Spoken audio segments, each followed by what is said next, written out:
মাইক্রোওভেনের বোলটা আগে থেকে গরম করে নিয়েছিলাম, তেল, কালো জিরে, শুকনো লঙ্কা দিয়ে আর এই আদা দিয়ে একটু নেড়ে নিলাম।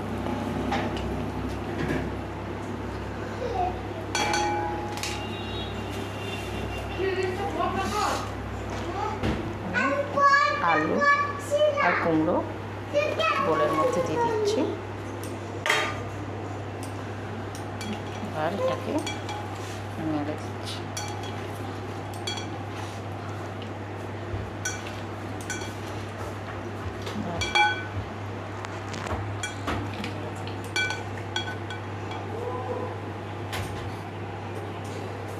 একটু পরিমাণ মতো নুন দিয়ে দিচ্ছি,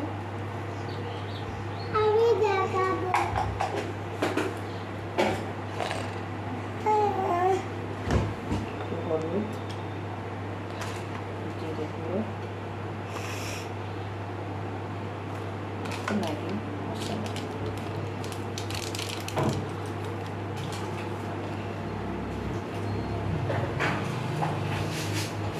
আর আমরা টানা দিচ্ছি।